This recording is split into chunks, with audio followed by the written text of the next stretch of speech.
afternoon, and welcome to you all, especially the spirited crowd in the front.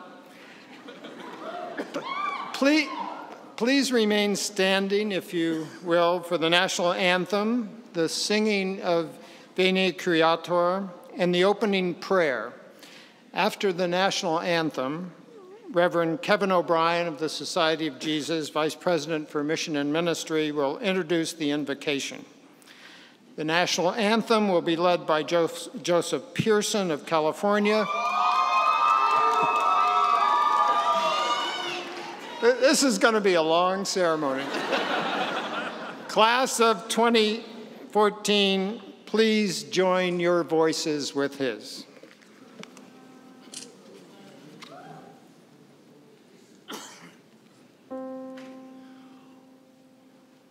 Oh, say, can you see by the dawn's early light what so proudly we hailed at the twilight's last gleaming, whose broad stripes and bright stars through the perilous fight, o'er the ramparts we watched, were so gallantly streaming, and the rocket's red glare, the bombs bursting, and air gave proof through the night that our flag was still there.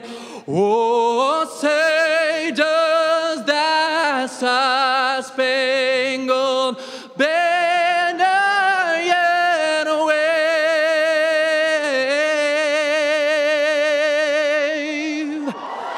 o'er the land of the free?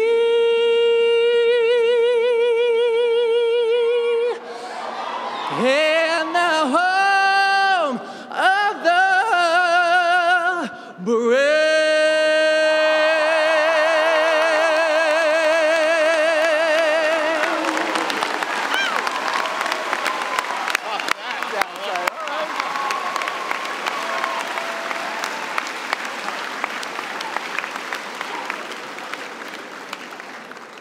How do you follow that up? Thank you, Joey. The Veni Creator Spiritus is one of the most widely used Roman Catholic hymns. Written about the 9th century, it is sung at Pentecost and has been used for centuries at other solemn assemblies, including the beginning and closing of the academic year. In this ancient hymn, we pray that God's Holy Spirit will fill our hearts with comfort and wisdom and peace. The Veni Creator will be sung by members of the Georgetown University Phantoms.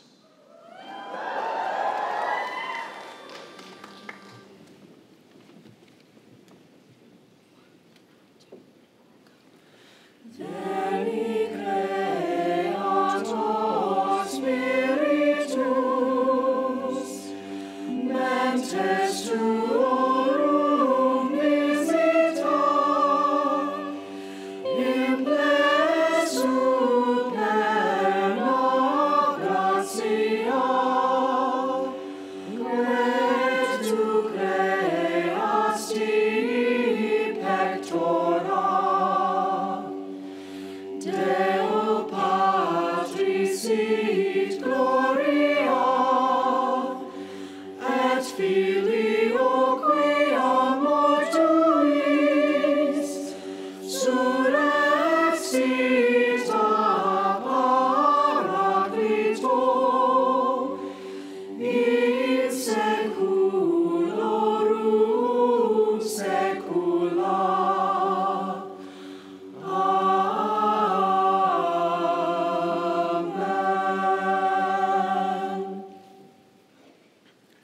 For this senior convocation, we have asked two members of the class who represent the Hindu and Protestant students of Georgetown to lead the opening prayer and our closing benediction.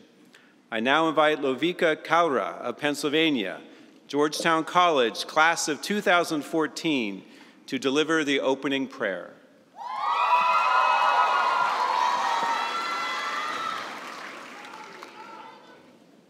As we gather here today, I offer a prayer from the Bhagavad Gita that illuminates the wisdom of all faith traditions. You have a right to perform your prescribed duty, but you are not entitled to the fruits of your actions. Never consider yourself the cause of the result of your activities, and never be attached to not doing your duty. With this message, let us pray in gratitude. To not be attached to the outcomes of our actions, but instead to perform our duty and utilize our education to empower those in our communities. To be thankful for our personal and academic endeavors, which have taught us how to fulfill this duty. For the meaningful moments we shared with each other on the hilltop. For the courage and endurance to overcome the hardships we faced. For everyone who helped us grow to become the reflective and dedicated individuals we are today. Let us remember the divine spirit present in the professors, families, and students of this graduating class, for it is this divine spirit that has shaped our Georgetown experience. It is this divine spirit that has and will motivate us to act for the greater glory of God, and it is this divine spirit that unites us all. Let us embrace our Georgetown memories as inspiration to be women and men for others. This is not the end. This is just the beginning of a lifelong commitment to service, compassion, and justice. Together we say, Amen.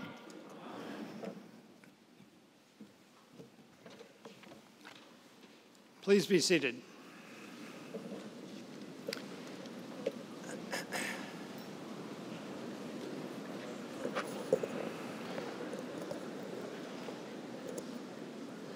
Members of the faculty and staff, representatives of the Alumni Association, members of the graduating class, parents, and family, ladies and gentlemen, welcome to Senior Convocation 2014.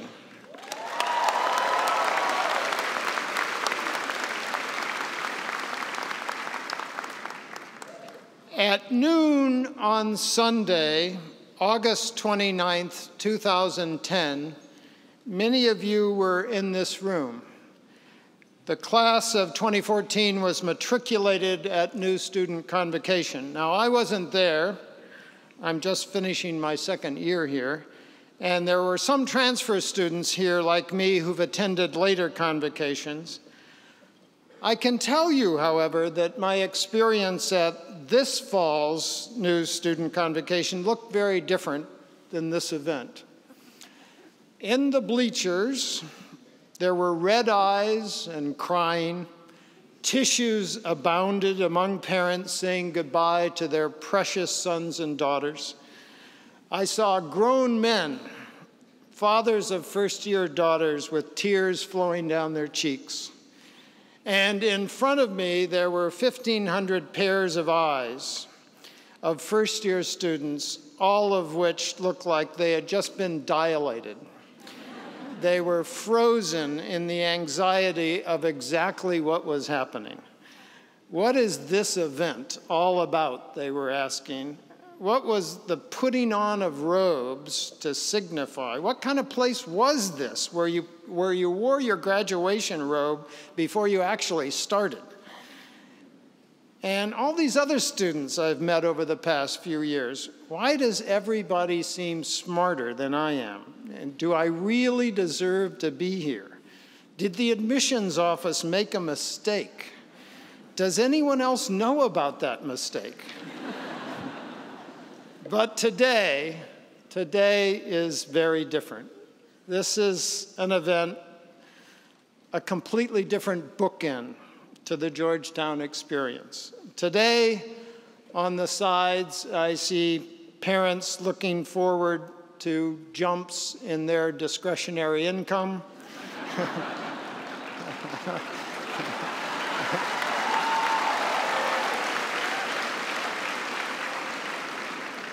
I see fathers with a gleam in their eye planning a new office where there was once a bedroom. And I can feel from all of you the pure joy of the visible signs of success of their offspring. All of us in this room have a deep feeling that this is one of those special moments in life when preparation and sacrifice have led to an unambiguous payoff.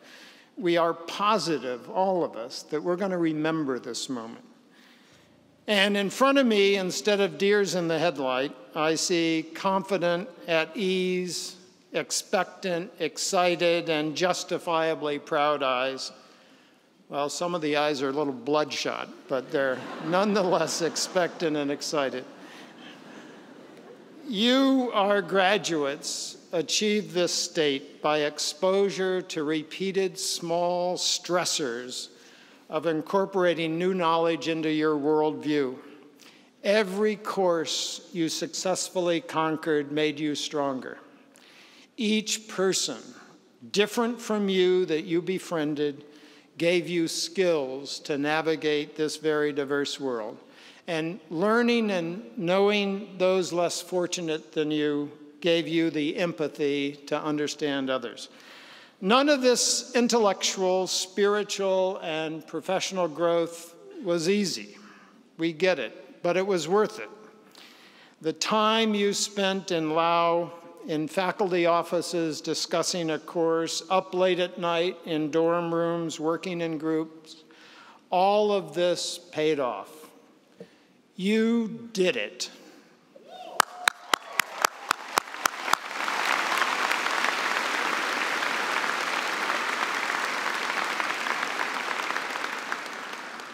We live in a world where stopping for a moment to reflect on one's status is a rare treasure. This convocation is a deliberate attempt to stop the noise of this transition in your lives. It asks you, the graduates, to look back on the years you spent here, but also to look forward. To consider the enduring gift that Georgetown will be in your lives.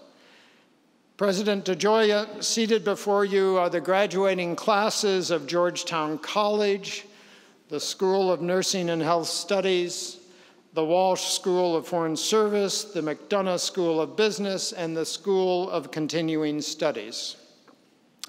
They represent 49 of the United States. And as the flags that you see draped in front of them, they represent 67 other nations.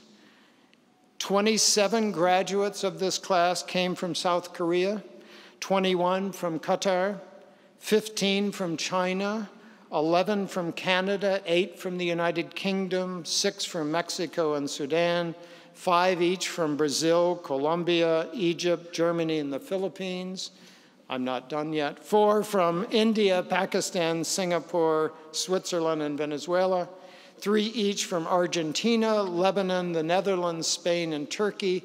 2 from Greece, Hong Kong, Japan, Panama, Peru, Russia, Saudi Arabia, Sweden, and Taiwan. And finally, 1 student each from Algeria, Australia, Austria, Bangladesh, Barbados, Belgium, Bulgaria, Cameroon, Costa Rica, Croatia, Cyprus, the Czech Republic, Ecuador, Finland, France, Guatemala, Honduras, Italy, Jamaica, Jordan, Kenya, Namibia, the Navajo Nation, New Zealand, Nicaragua, Nigeria, Palestine, Puerto Rico, Scotland, Slovakia, Sri Lanka, Syria, Thailand, Trinidad and Tobago, Uzbekistan, and Vietnam.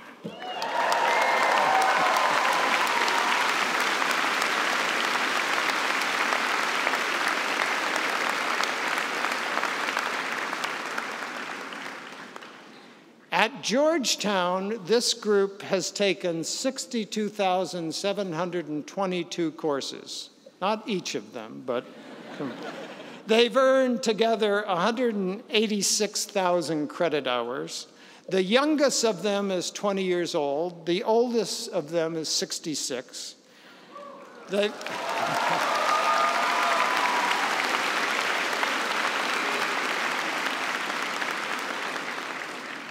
They collectively have won outstanding graduate fellowships, including 11 Fulbrights, 1 All-Britain, 1 Healy Scholarship, and 4 Pickering Scholarships.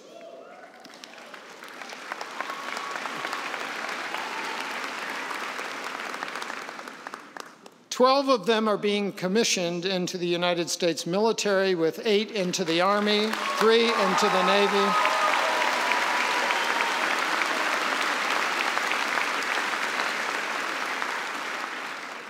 Eight into the Army, 3 into the Navy, and 1 into the Air Force. They contributed to more than 350 performances staged by the academic and co-curricular programs in music, theater, and dance, plus 28 faculty-led and student-led performing arts groups. In the last 4 years, the seniors in performing arts experienced audience attendance of over 55,000 people. Programs over the same period took in ticket sales of nearly $500,000, and I can personally attest to the professionalism of these programs.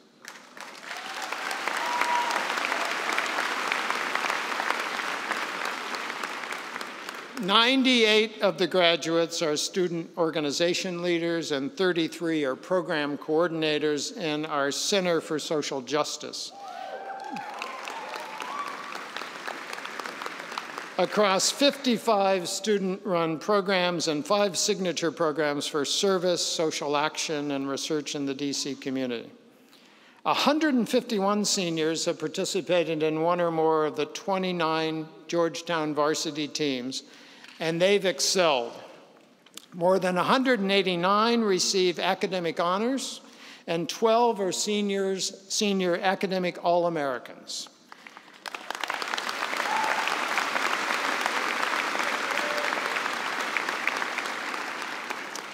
Eight teams have won league championships, and 62 seniors have participated in league championships. 31 seniors have participated in NCAA league championships. 3 teams have reached their national Final Fours.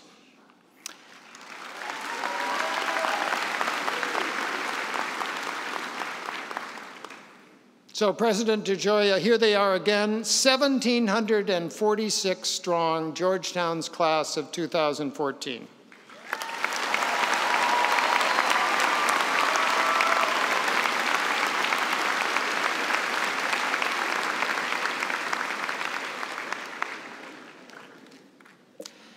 Back to the new student convocation of 2010. At that time, the program started with a speech by that year's McTie speaker, Yonatan Moskowitz, a senior in the college. His speech, as you may recall, was designed to offer a glimmering of what was ahead. At today's convocation, we also begin with student speakers.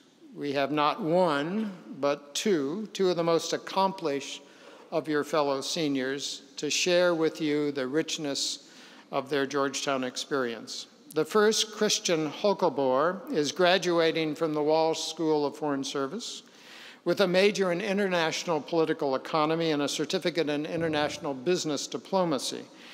At Georgetown, he has been the director of finance for SIPS, the Social Innovation and Public Service Fund, and president of Georgetown Energy. He has published on international telecommunication issues in the journal Kyklos. The article emerged from a project on which he worked with Professor James Vreeland of the Government Department and other SFS faculty. He is a John Carroll Fellow, and as of this afternoon, a member of Phi Beta Kappa. He was a finalist for both the Rhodes and the Marshall Scholarships, and next year will attend Oxford University as the Albritton Scholar. At Oxford, he will pursue a Master's of Science in Financial Economics. Christian.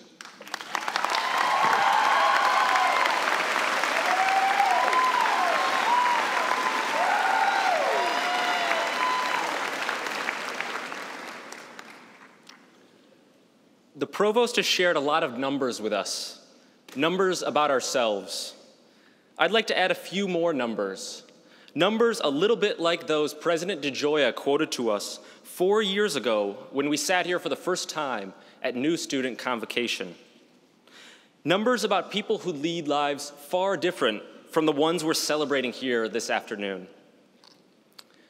Numbers like 67, the percentage of American fourth graders reading below grade level, or 2.5 million, the number of refugees who have fled the deadly war in Syria as of last month. It's an even bigger number today. Or 1.3 billion, the number of people in the world without reliable access to electricity. Or a number that means a lot to me, 42. That's the number of households in Tanzania that I was able to help provide with electricity as a result of my 4 months of work there last year. 42. Not a very big number. Certainly not a very big number compared to that 1.3 billion. It's the gap between those two numbers, 42 and 1.3 billion, that I'd like to focus on today. One of the wonderful opportunities of our Georgetown education is the chance for international travel and meeting people from all over the world. For instance, I met Patrick in Font Parisien, Haiti, where he is a village leader. I met Gerhard in Morogoro, Tanzania, where he works for the local government. Patrick took me on a motorcycle ride from Haiti to sneak into the Dominican Republic, and Gerhard led me hiking in the Uluguru Mountains. Despite the relative similarity of these adventures, they were both dangerous, but only one of them was illegal. There's a striking difference between my time with Patrick and with Gerhard. One has electricity, the other does not. Imagine Patrick's life, a life without electricity. In Haiti, his life effectively stops at dusk, except for what a flashlight's beam or a kerosene lamp's flicker can illuminate. I got to experience that life firsthand in our sophomore year when I made 2 trips to Haiti to work on a carbon financing project, which at that time had been billed as the solution to both climate change and energy poverty. The government of Haiti had announced a $40 million initiative for solar power, so a small team of Georgetown students set out to write the documentation under the Kyoto Protocol that would have subsidized the cost of 200,000 solar home systems in Haiti. But with an unstable investment climate and a collapsing market for carbon credits, and despite our best efforts at the time, the project completely failed. As an ambitious Georgetown student, failure can be unexpected and hard to respond to. I had known setbacks, but I had never before failed at anything I had set out to accomplish like this, nor had any of my friends. And so I spent much of my time after that frustrating adventure scaling down and scaling back, looking for a manageable response to the challenges of electrification. That search is what took me to Tanzania during the following spring, our junior year, where I went to establish a financing program for a small, startup solar company. This time in Tanzania meant going out to rural villages outside of Dar es Salaam with my Tanzanian coworkers and making presentations at village meetings or going door to door to talk to potential customers, none of whom had electricity in their homes. We worked nonstop, and in all that time, we succeeded in electrifying only those 42 households.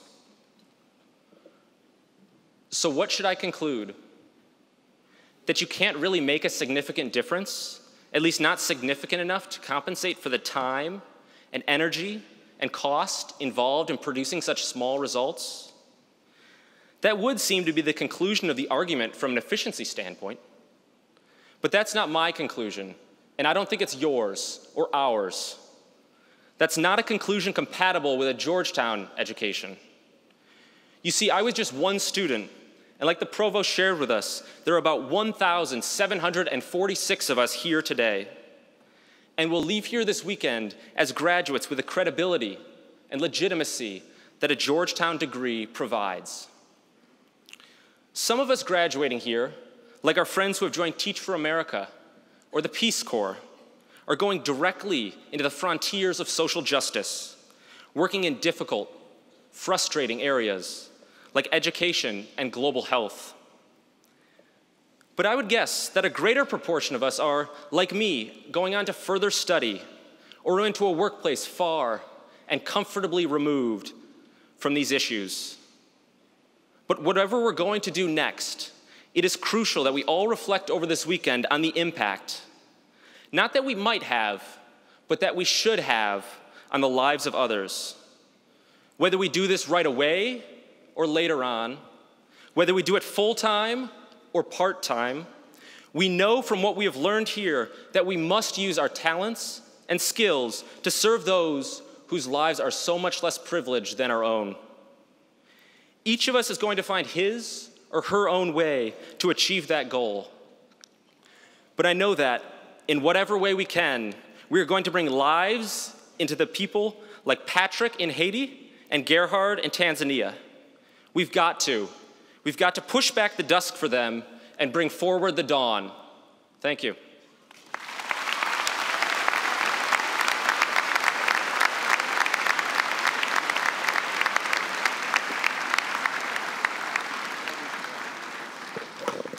Thank you, Christian. Youngle Xu is graduating summa cum laude from Georgetown College with a double major in history and economics. Before coming to Georgetown, she lived in Shanghai, China, and both of her parents have traveled from China to be with us today. Welcome.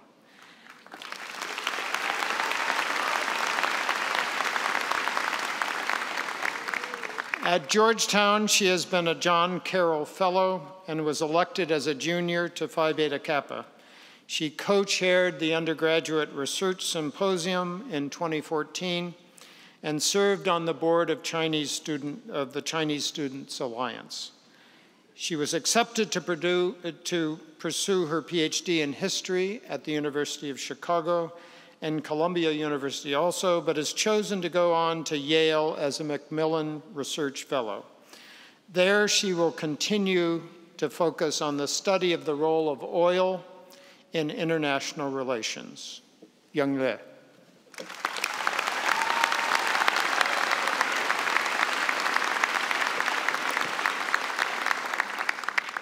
Hey, what's up? When I first came to the United States 4 years ago, I dreaded this question. The phrase, "what's up?" had never appeared in my English textbooks back in China. The only comparable phrase I learned was, "how are you?" And the textbook answer, "fine, thank you, and you?" was one of the first English expressions engraved in my mind. So the question, "what's up?" always caught me off guard. Usually, I either replied with a silent, awkward smile or stopped and tried to give a detailed report of my activities that day. This was among the biggest culture shocks that I went through in my first year of college. There were many others. I kept mistaking Fahrenheit for Celsius and miles for kilometers. I constantly worried about my classroom participation grade because I didn't know how to interrupt others and jump into the discussion. And I didn't particularly look forward to my 21st birthday because my parents had already taught me to drink when I was 6.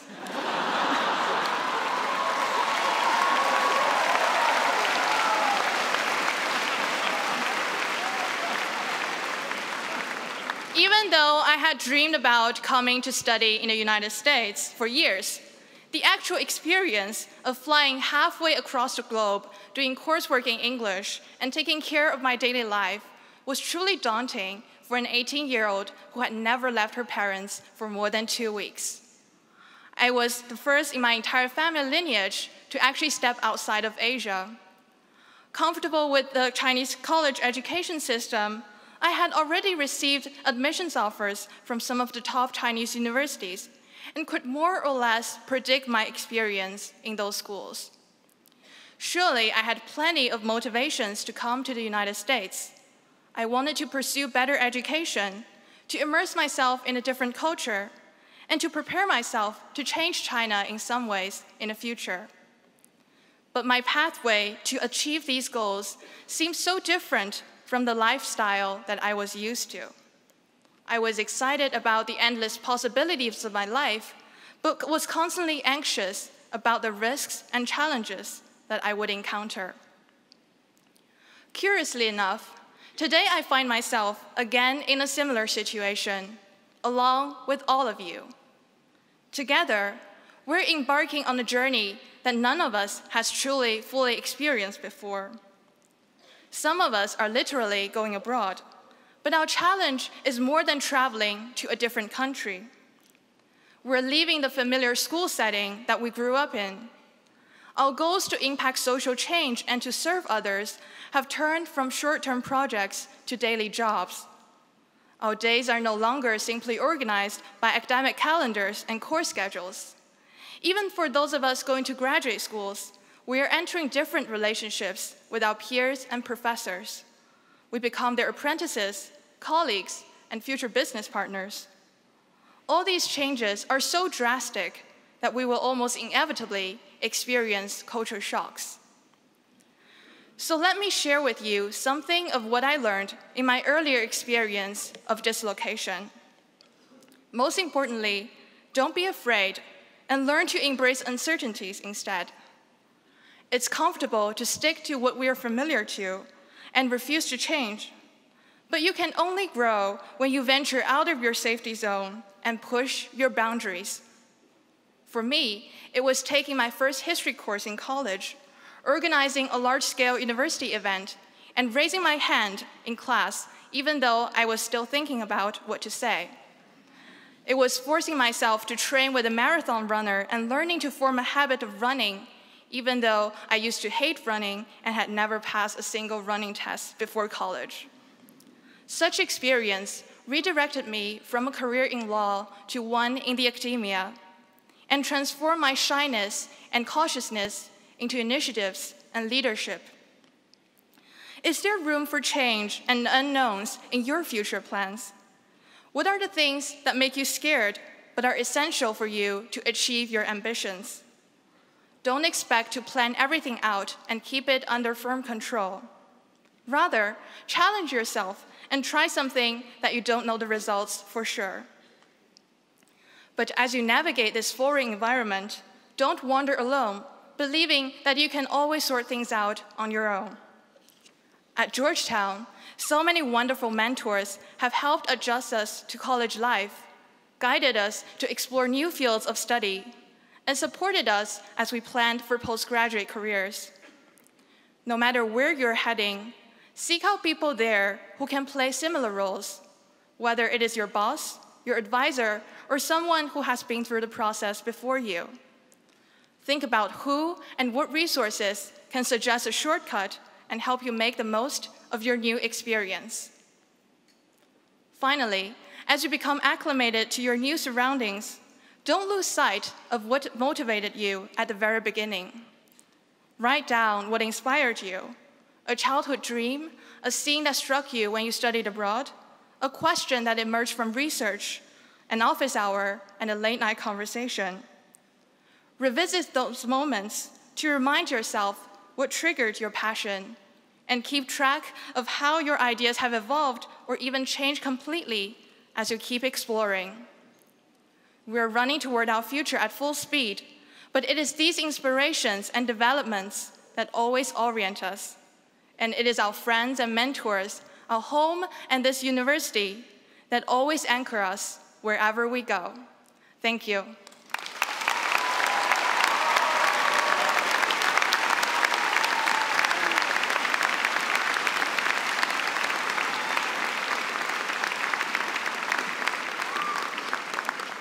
Thank you. At the 2010 New Student Convocation, we also offered you some words of guidance from a member of the faculty. You've heard from quite a few faculty members since that day, the graduates. So instead of this concluding ceremony, we've asked instead a member of our extended Georgetown family to address you. Someone who only a few years ago was sitting exactly where you're sitting now. He speaks on his own and also on behalf of all those Georgetown classes who've gone before you into the world as men and women for others. Stephen Silvius came to Georgetown from San Bernardino, California, where he started his first business at age 17. In 2007, he graduated summa cum laude from the college where he majored in history and mathematics and played a great deal of bridge, he says, and also taught himself how to juggle.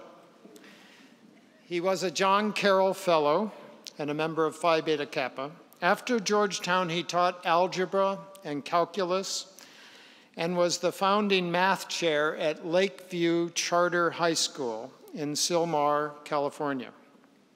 In 2008, Steve was awarded a British Marshall Scholarship to conduct education research at Oxford. His research there focused on discourse between teachers and students in math classes and how their talk contributed to rote or conceptual approaches to learning mathematics. Returning to the United States, he became co-founder and chief operating officer of 3Ring, an education technology startup committed to providing private and secure access to digital portfolios of student work. At 3Ring, Steve combines his experience as student, teacher, researcher, and executive to build a company and product that supports great teaching and great learning. Steve.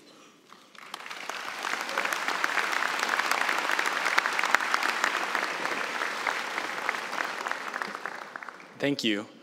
And on behalf of all the alums of Georgetown University, I'd like to spend the next 45 minutes speaking with you about the annual fund. I'm teasing, but I thought you should know what the future has in store. I wanted to start by telling you sincerely from the bottom of my heart, thank you for sharing today with me. I feel truly blessed and honored. I've been looking forward to it for months, and there's nowhere, literally nowhere in the world I'd rather be right now than here with all of you. This is your weekend with your families, and it's truly a blessing to be able to be a part of it, so thank you. 7 years ago, I sat where you're sitting. I had on, well, I don't remember when you get all the stoles and the medals and all the fun stuff, but I had these things and you heard some of the awards and I was feeling good. I was like, yeah. Pop the collar, good, you know? And I hope you're feeling that way today, but within 2 weeks, my girlfriend had dumped me, Ashton Kutcher had ruined my reality television career, and I moved back in with my mom and dad. So the 20s are going to be the culture shock that you heard about. They're going to be tough, but I think also very, very rewarding. And to do what I can to help you think a little bit about that experience, I want to go through 3 points with you. The first point, and probably dearest to my heart, is you can make your own path. This is cliche at a graduation ceremony or a commencement weekend, but you can make your own path. It's very important. I'm a true believer in liberal arts education and that the purpose is to empower you and liberate you. And any other purpose is subpar. It's not acceptable. You can make your own path. And I've lived this. I would have never gotten through anything I've done if I hadn't made the decision to become a teacher. It wasn't a life plan. It wasn't a calculated, how can I get into next thing? It was that I love teaching and learning, and I said, I have to do this. I'm called to it. And I'm going to come back to the idea of calling. And if anyone's sitting there now and feeling some anxiety, do I have a calling? Do I have any sense of that, I want to reassure you that you don't have to today. But what you do have to do is be open to it throughout the rest of your life, and when those moments come, to act. I went into teaching and I saw there were some real problems.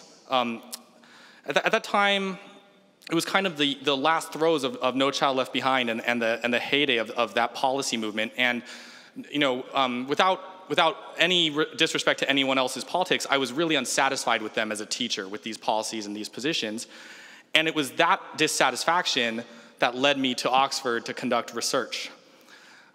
From there, I realized that the problem was significant, was real, but was something that I could do something about, and I decided the method to do something about was not policy, but business, and I decided to start a company. But I would have never been a startup founder if I hadn't first been willing to carve my own path and be a teacher, and this was before the days really when Teach for America was very large in this university. It was quite an unusual decision at the time, less so now, but I commend all of you making those kinds of decisions. The key, I hope, is that you've spent your time at Georgetown developing a set of values through mind-on-mind engagement, mind-on-text engagement, that you've started to really get that sense of what your values are. And of course, this will continue. But if you have a strong set of values, then when you come to make small decisions, you'll make them from that place. They'll radiate from your values. And over time, the small decisions end up having a really big impact, and that creates the path. I want to give you an interesting example. When I was a sophomore at Georgetown, I was not sure if I should be a history major or a math major. This choice now seems quite insignificant because I ended up doing both, but at the time I was very, very upset about it. And I went in to see my advisor in the math department, Dr. Sandifer, and I said, I was trying to talk to him about mathematics, etc. And I noticed on his wall he had a little plaque that says, "Life Master Bridge." And all I knew about bridge was that grandmas played it because mine did. But I said to him, "Oh, do you play bridge?" And he looks back at me and he goes, "Oh," I said to him, "You're a life master at bridge." He says, "Yes. Do you play?" And see, one of my values is I like to jump into things, say yes, and do quirky activities. So of course I wanted to impress him. And so I said, oh yeah, I play bridge. Looks right at me and goes, "Good. There's a game every day at noon in the history department. Come tomorrow and bring money." I showed up despite my thinking better of it. I spent the night studying bridge, and I had $100 in my pocket. And I somehow was able to pass myself off in that moment, and it had to do with the cards, and if you understand the game, sometimes I could explain it. But I remember leaving, and it was more like 20 cents, not, and so it wasn't significant money. But that decision shaped my entire time at Georgetown and my entire life since then. I never took another class between 11 and 1.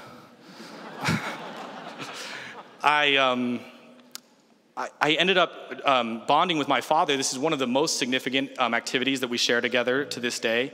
Became close friends with many of these professors. And I don't actually put that thing about bridge into my bio, but someone at this university loves it because every time I'm doing anything associated with the university, they slip it into my bio. And so when I was applying for the Marshall Scholarship, one of the big things that won me the scholarship was that someone at the table wanted to talk about bridge, and we had a 15-minute part of the interview where I just told that story, got the same laughs, and won a scholarship. Right? So, I don't know.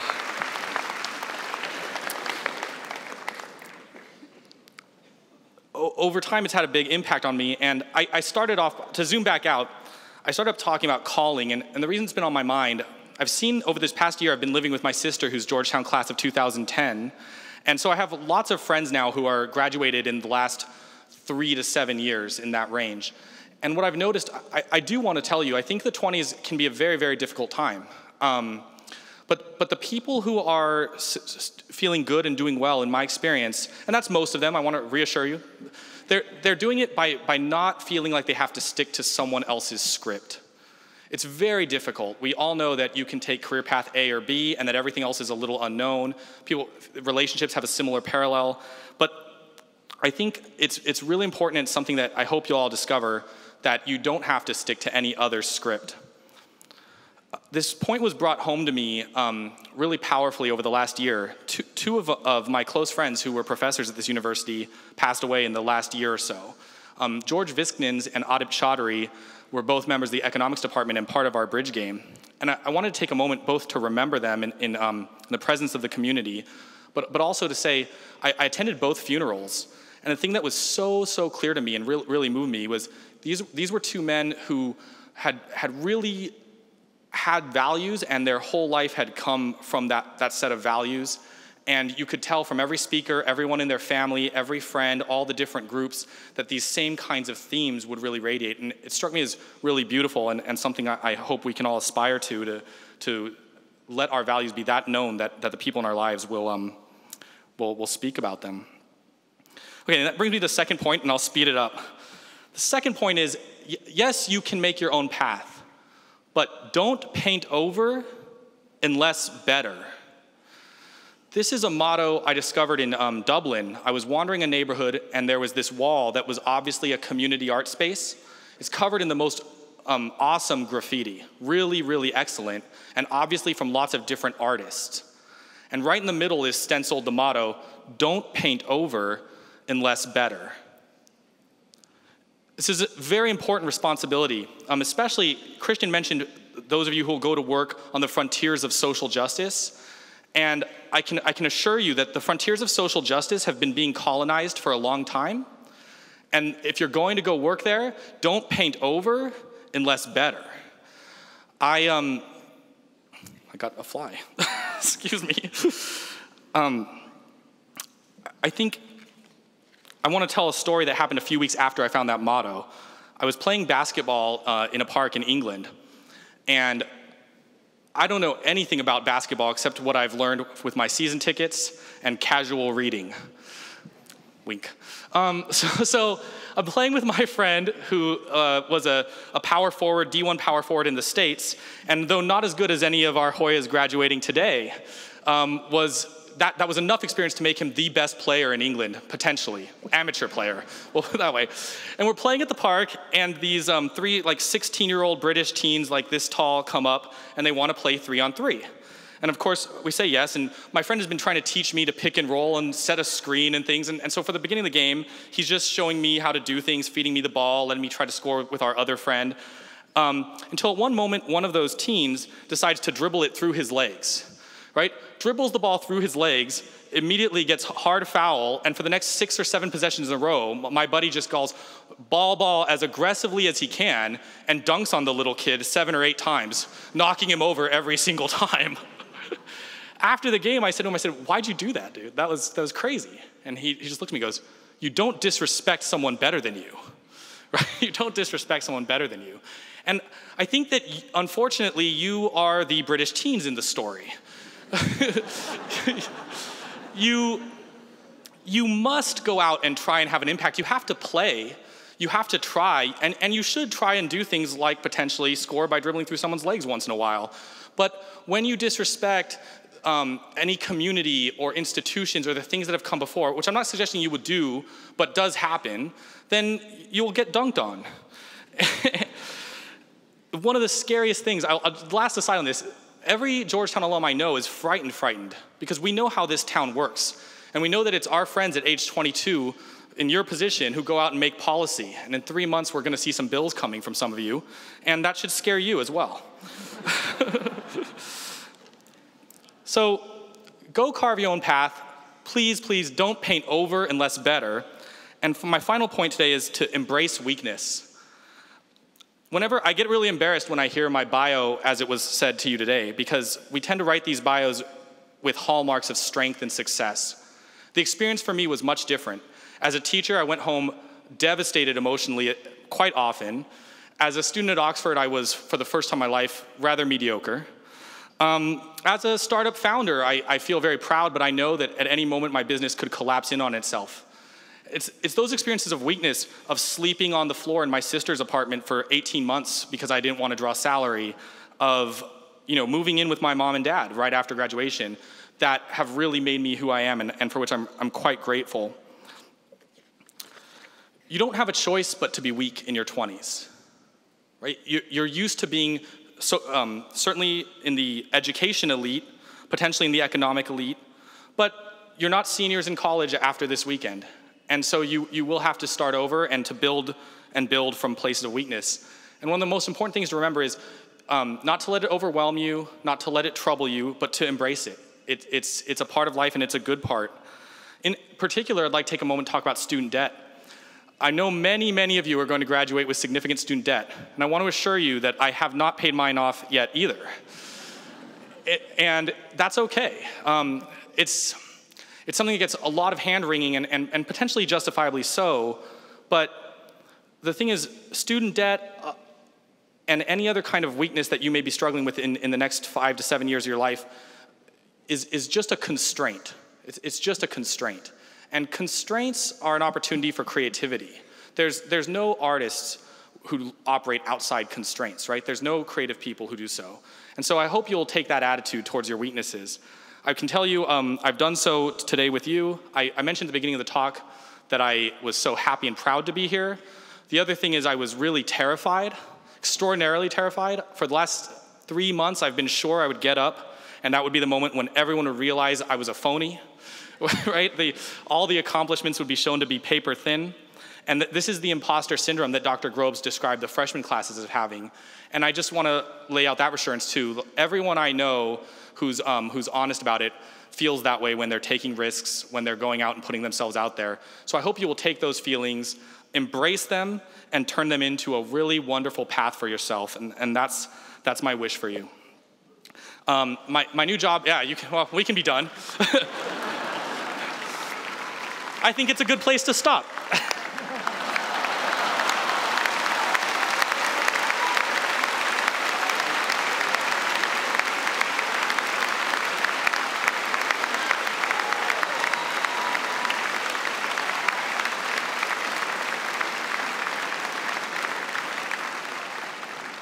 Thank you, Stephen. Thank you a lot. We come now to the moment in which you, the graduates, move as a class from being students to becoming alumni. To initiate that change, I invite Dr. Mary Beth Connell, President of the Alumni Association, to come to the podium.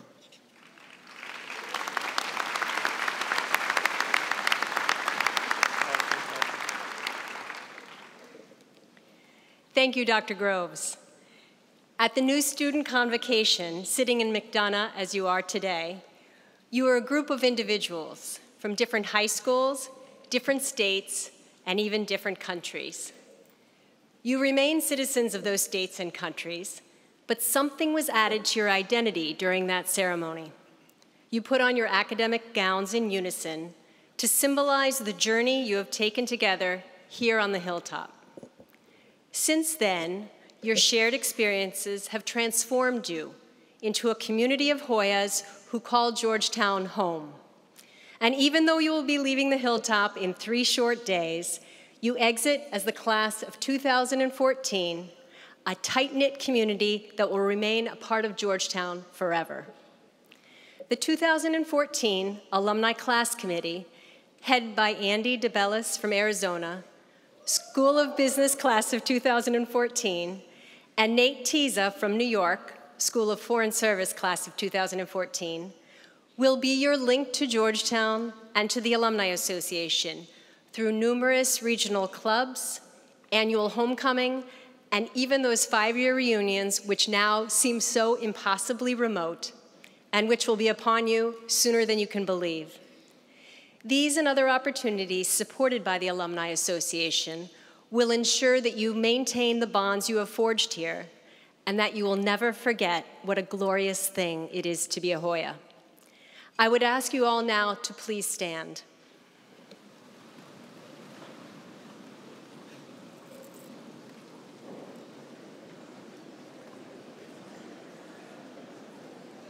At the new student convocation, as the sign of your matriculation as students, you were given the academic gowns you now wear. Georgetown's first gift to you, the first of the many gifts that we celebrate thankfully here today. As you now make the transformation from students to alumni, please take out the pins you were handed as you entered, but don't put them on just yet.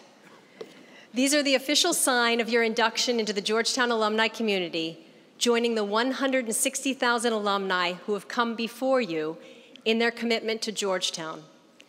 Accept the pin then as a symbol. See it as a sign that even though you will soon leave campus, you will be Georgetown's sons and daughters forever.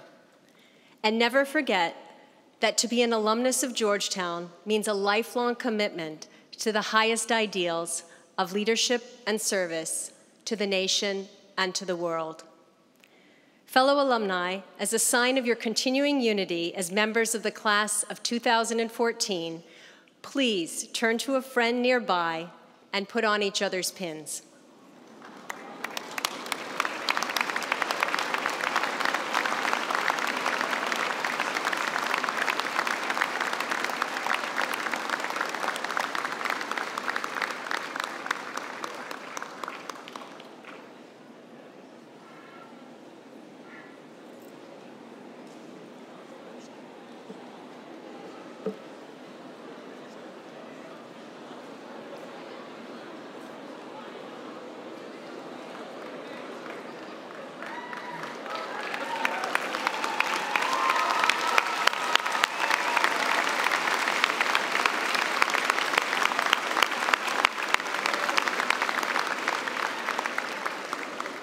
I now invite all of our guests to rise and join Georgetown's newest alumni class in singing Georgetown's alma mater.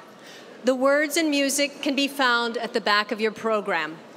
The alma mater will be led by your classmate, Shannon Lynch from Washington. Georgetown class of 2014.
To inaugurate a lifetime of giving back to an alma mater who has given us all so much, I now invite Elizabeth Abello of Illinois, Georgetown College, class of 2014, and Peter Brigham of Maine, School of Foreign Service, class of 2014, to present your senior class gift.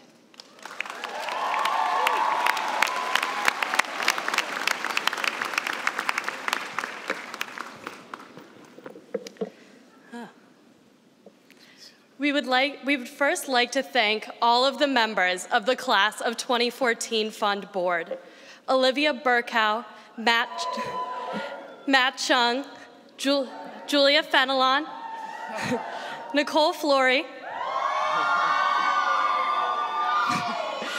Danielle Fornabayo, Bailey Holtz, Liz Kane, Courtney Mastrangelo, or Maz, Elise Park, and George Smith. He's asking to be seated. Oh, they would like you all to be seated, please.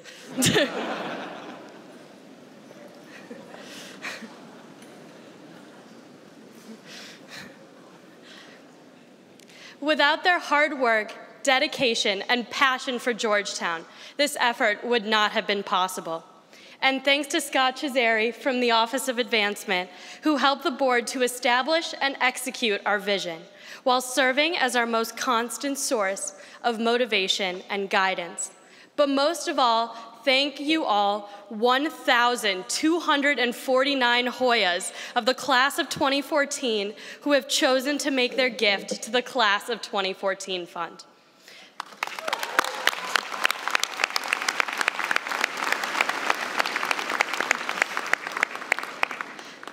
You all have played a key role in the success of the Class of 2014 Fund and the effort to build and maintain our class's legacy at Georgetown. This year, as a result of exceeding 1,200 donors, the Board of Regents has matched our gift on a percentage basis for an additional $73,000 commitment to the 1789 Scholarship Imperative.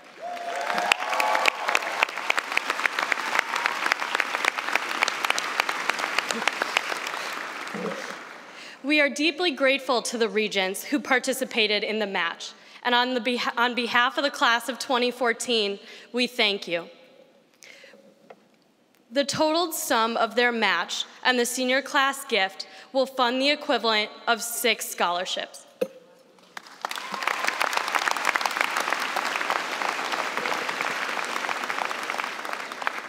Georgetown is a living tradition of the highest commitment to leadership and service, of which all of us Hoyas are a part. For the past 4 years, we have taken part in that tradition as students.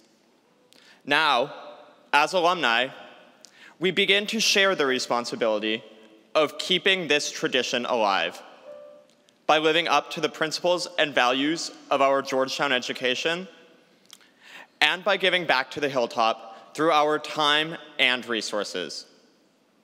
In this spirit of profound gratitude, we now ask Dr. DeGioia to join us at the podium.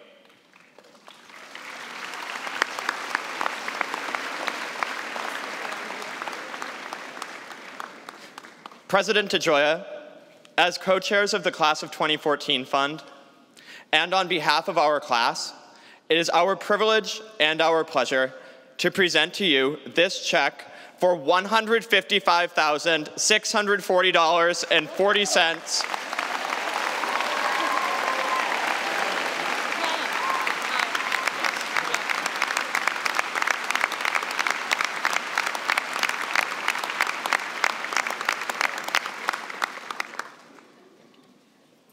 Thank you again to all seniors for their support of the Class of 2014 Fund. May Georgetown live forever.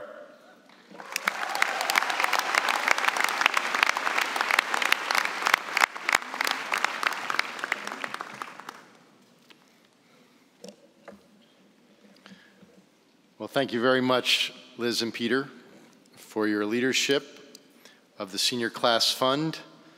And thank you to each of you in the class of 2014 for this wonderful gift to Georgetown. Your generosity demonstrates an extraordinary commitment to our university and sustains the legacy of scholarship and service that has animated our community for generations. Through your gift, you're helping to ensure that the Georgetown experience you inherited is preserved for future students coming to our university, and for this, we are all deeply grateful. I also wish to thank our student speakers, Christian and Young Lei, for sharing with us reflections on their time here at Georgetown, and to Steve for offering inspiration on this special occasion for our community. It is a great pleasure to be with all of you as we officially begin our commencement activities. Through the next few days, you'll have the opportunity to reflect upon the remarkable journey you've traveled over these past 4 years, of the ways in which you have grown, the knowledge you have acquired and deepened, the relationships that you have forged, many of which will last a lifetime, and of the vision that you have begun to develop for the life you wish to lead for the impact that you hope to make. 4 years ago, you arrived here, and we gathered together in this same place for the academic ceremony that launched your time here at Georgetown, the new student convocation. You may have been full of excitement, full of questions, even a little anxiety about what lay ahead. And you may be feeling all of these emotions again, now, here, 4 years later, at this senior convocation. I encourage you to hold on to that excitement, to trust in all that you have accomplished and become, and to know that you have the skills and the self-knowledge necessary to overcome challenges, to triumph anew, just as you have over these 4 undergraduate years. Your ability to have such trust, to have done your very best work, to become your very best selves, is what we seek to provide the context for as a university. Through the engagement of our extraordinary faculty, with the support of each other, with the support of your friends and family, you've accomplished mastery of your chosen majors, you've developed a deeper knowledge of our world and your place in it. Through retreats and student organizations, athletics, internships, moments of quiet reflection, you've developed a deep understanding of your strengths, how you can best meet your challenges, what brings you the most meaning, what makes you feel most authentic, what truly matters to you.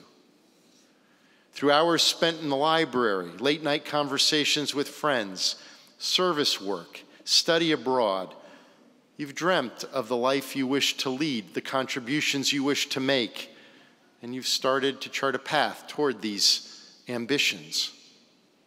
The knowledge you've developed at Georgetown is both expansive and deep. Knowledge of self, knowledge of the arts and sciences, philosophy and theology, your chosen majors and minors, of how to engage the communities and world around you, how you envision the impact you wish to have, and the change you wish to be beyond Healy Gates. Today, we celebrate this journey you've made and the one on which you are about to embark. This is an extraordinary moment in your lives. There's nothing else quite like it. And I encourage you to cherish it. Cherish those around you in this room. And have trust in the person you have become while here at Georgetown. We're very proud of you and your accomplishments, and we can't wait to see what lies ahead for you. So let's make this official. And now, ladies and gentlemen of the Georgetown class of 2014, and the culminating event of this convocation, I ask you to rise to be admitted to the ceremonies of commencement.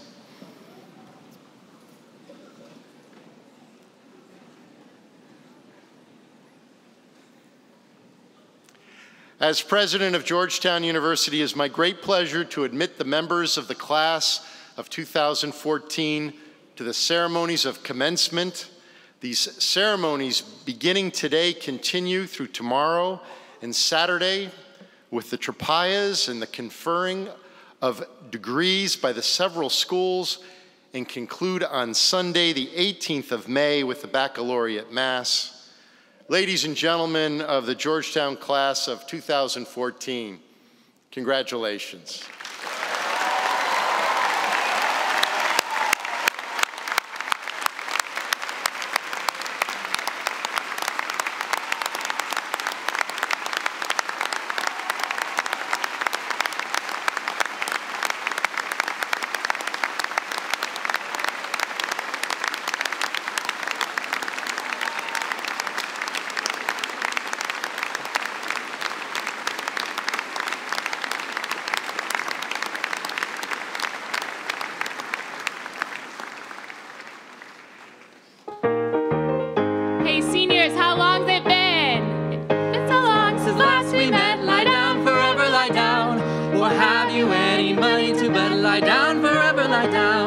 There goes old Georgetown, straight for our town.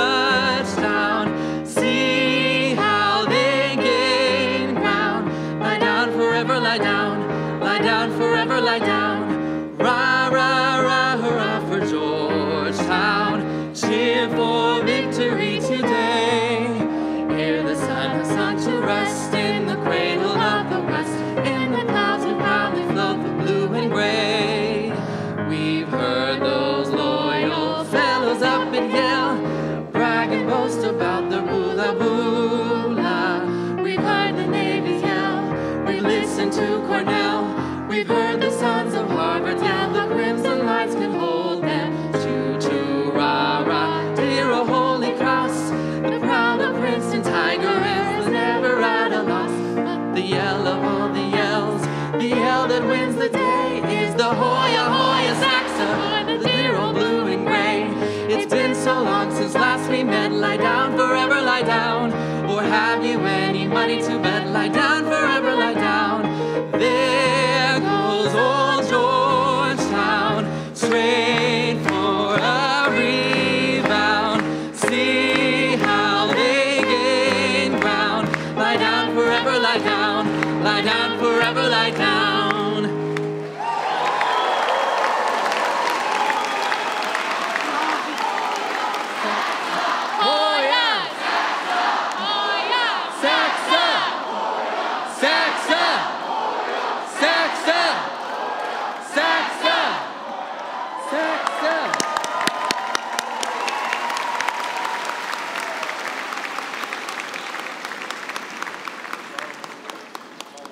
If you could remain standing for a minute for the benediction, which will be offered by Amy Esposito from Rhode Island, Georgetown College class of 2014. Amy? Thank you. Let us pray. Gracious God, we ask you to bless the class of 2014. For our parents and families who provided us with strength and courage, for our professors and mentors who have challenged and inspired us, and for our friends and peers with whom we have formed countless memories, we are thankful. Together, we all seek your blessing for the future. We ask for imagination and a passion for justice so that we may continue to work for positive change. We desire open minds so that we are prepared for anything that may come and are always ready to learn something new. Grant your blessing on us for the ability to faithfully listen so that we may hear a call to truth. We pray for a constant path towards love, that we may find love in teaching, in healing, in community, and in spirit. As we prepare to walk from this hilltop, may we remember that our Georgetown education does not end here, but extends far beyond the front gates. So as we go forth into the world, loving God, bless us and keep us always. Amen. Please remain standing, if you will, in your places until the academic procession has recessed. We cordially invite all of you to follow the procession to the reception that's been prepared in Leo J. O'Donovan Hall. Thank you especially to the musicians and our speakers.